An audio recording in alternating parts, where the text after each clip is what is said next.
ओम श्री अनंतकोटि ब्रह्मांड नायक राजाधिराज योगिराज परब्रह्मा ओम श्री सच्चिदानंद सद्गुरु साईनाथ महाराज की जय.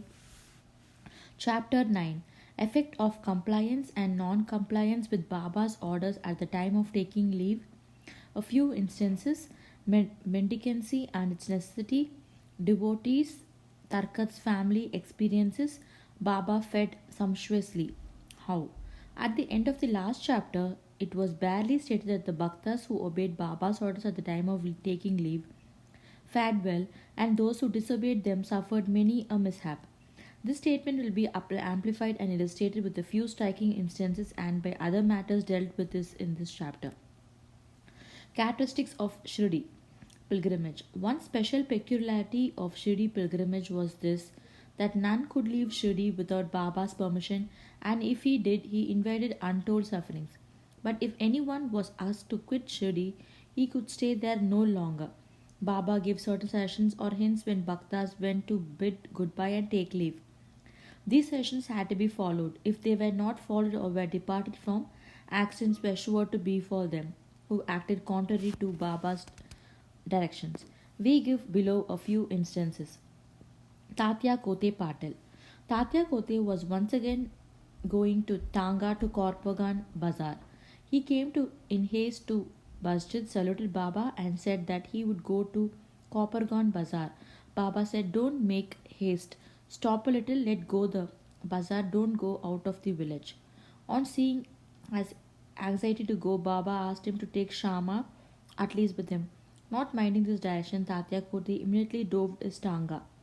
Of the two horses, one which cost rupees 300 was very active and restless. After passing Savul well, it began to run rashly, got a sprain in his waist, and fell down. Tatya was not much hurt but was reminded of Mother Sai's direction. On another occasion, while proceeding to Kolhar village, he disregarded Baba's direction and drove it a tanga which met with a similar accident. European gentleman. One European gentleman of Bombay once came to Shirdi with an introductory note from Nanasaheb Chandorkar and with some object in view. He was comfortably accommodated in a tent. He wanted to kneel before Baba and kiss his hand. Therefore, he tried thrice to step into the masjid, but Baba prevented him from doing so. He was asked to sit in the open courtyard below and take Baba's darshan from there. Not pleased with this reception he got, he wanted to leave Shirdi at once and came to bid goodbye. Baba asked him to go the next day and not to hurry. People also suggested him to abide by Baba's direction.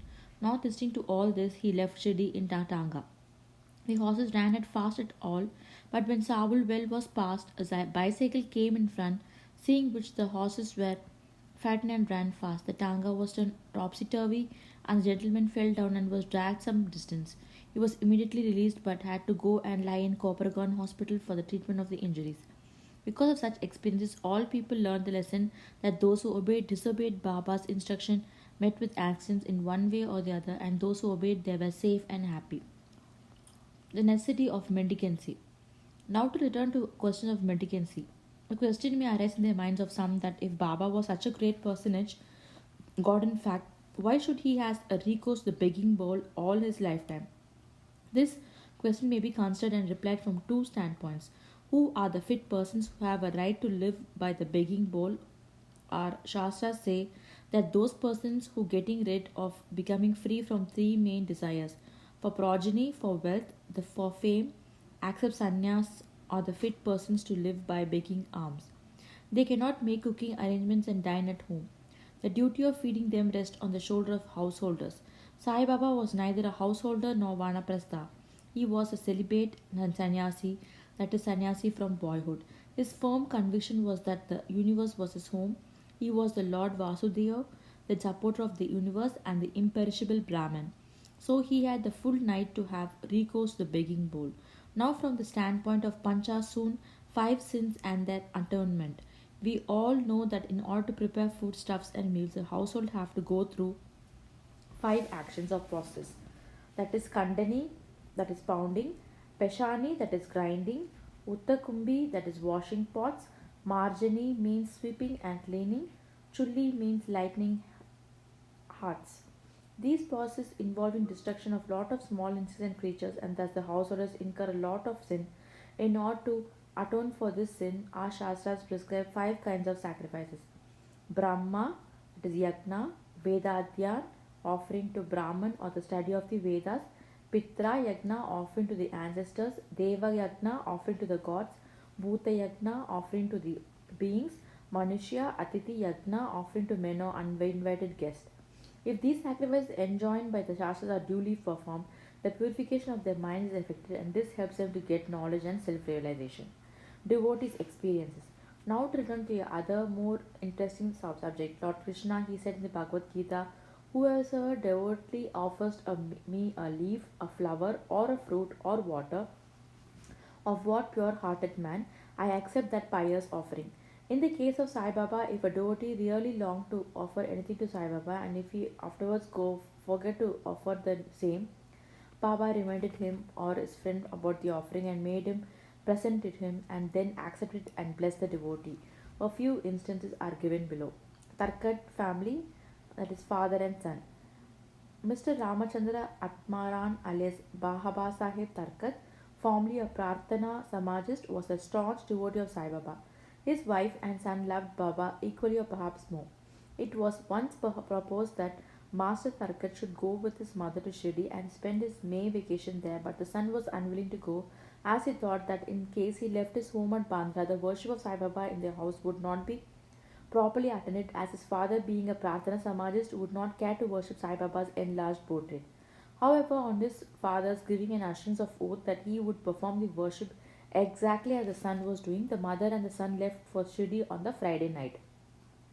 Next day, Mr. Tarkat got up early, took his bath, and before proceeding with the puja, prostrated himself before the shrine and said, Baba, I am going to perform the puja exactly as my son has been doing, but please let it not be formal drill. After he performed the puja, he offered a few pieces of lump sugar as Naivedya, which was distributed at the time of the lunch.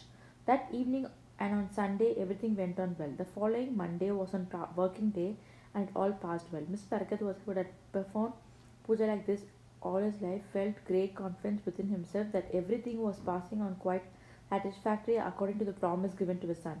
On Tuesday, he performed the morning puja as usual and left for his work. Coming home at noon, he found that there was no prasad to partake of when the meal was served. He asked the servant cook, who told him that there was no offering made that morning and that he had completely forgotten then to perform that part of puja, that is, offering Naivedya. After hearing that, he left his seat and prostrated himself before the shrine, expressed his regret at the same time chiding Baba for the want of guidance in masking the whole affair a matter of mere drill.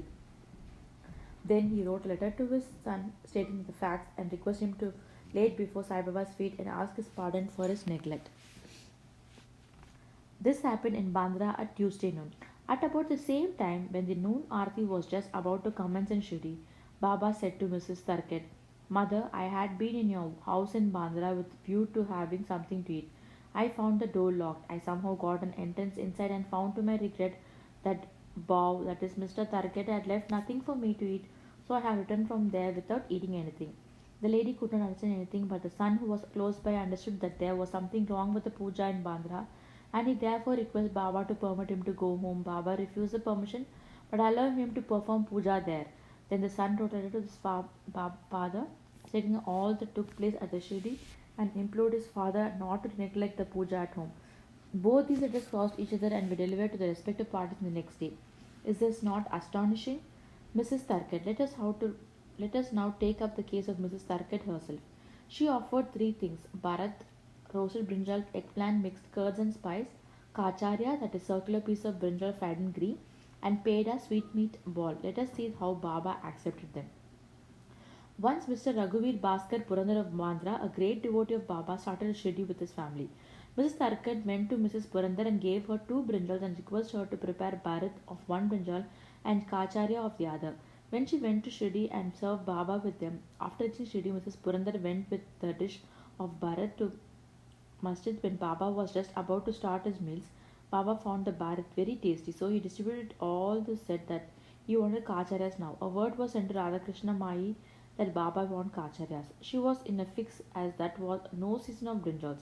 How to get brinjal was a question. When enquiry was made as who brought the bharat, it was found that Mr. Purandar was also entrusted with the duty of serving kacharyas. Everybody then came to know the significance of Baba's inquiry regarding Kacharyas and was wonderstruck at Baba's all-pervasive knowledge. In December 1915, one Govind Balram Mankar wanted to go to Shirdi to perform the obsequies of his father. Before he left, he came to see Mr. Tarkat. Then Mrs. Tarkat wanted to send something with him to Baba. He searched the whole house but found nothing except a peda, which had already been offered as Naivedya. Mr. Mankar was in mourning. Still, out of great devotion to Baba, she went to the Meda with him, hoping that Baba would accept it. Govind went to Shirdi and saw Baba but forgot to take Beda with him. Baba simply waited. When again Baba went to Baba in the afternoon, he went empty and without the Beda. Baba could wait no longer and therefore asked him straight, "What did you bring for me?" "Nothing," was the reply. Baba asked him again. The same reply came forth again. Then Baba asked him the leading question, Did not the mother give some sweet to you for me at the time of your starting?" The boy then remembered the whole thing. He felt abashed, asked Baba's pardon, ran to his lodging, brought the peda and gave it to the Baba. As soon as Baba got it in his hand, he put it in his mouth and gulped it down. Thus the devotion of Mrs. Sarkis was recognized and accepted. As men believe in me, as so do I accept them, was proved in this case. Baba fed sumptuously how. Once Mrs. Tarkat was staying in certain house in Shirdi. At noon meals were ready and dishes were being served when a hungry dog turned up there and began to cry. Mrs. Targat got up at once and threw a piece of bread which the dog got with great relish. In the afternoon, when she went to the masjid and sat at some distance, Sai Baba said to her, "Mother, you have fed me sumptuously up to my throat. My affected pranas have been satisfied. Always act like this. With this will stand you in good stand. Sitting in this masjid, I shall never speak untruth. Take pity on me like this. First give bread to the hungry, then eat yourself. Note this well." She could not at first understand the meaning of what Baba said. So she replied, "Baba, how could I feed you? I myself depend on others and take my food from them on payment." Then Baba replied, "Eating that lovely bread, I am heartily content and I am still belching. The dog which you saw before meals to which you gave the piece of bread is one with me, so all other creatures are one in with me. I am roaming in other forms. He who sees me in all these creatures is my beloved. So abandon the sense of duality and distinction and serve me as you did today." Drinking this nectar-like verse, she was moved, her eyes were filled with tears, her throat was choked, and her joy knew to bounds. Moral: see good in all beings is a moral of this chapter. The Upanishad, the Gita, and the Bhagavad all exhort us to perceive God or divinity in the creatures. By the instance given at the end of this chapter and other too numerous to mention, Sai Baba has practically demonstrated to us how to put the Upanishadic teaching into practice. In this way, Sai Baba stands as the best exponent or teacher of the Upanishadic doctrines. Bow to Sri Sai, peace to be all. Bow to Sri Sai, peace to be all. Bow to Sri Sai, peace to be all. Om Sri Anantakoti Brahmanayaka Rajadiraja Yogiraja Parabrahma. Om Sri Sachidananda Sadguru Sainath Maharaj Ki Jai.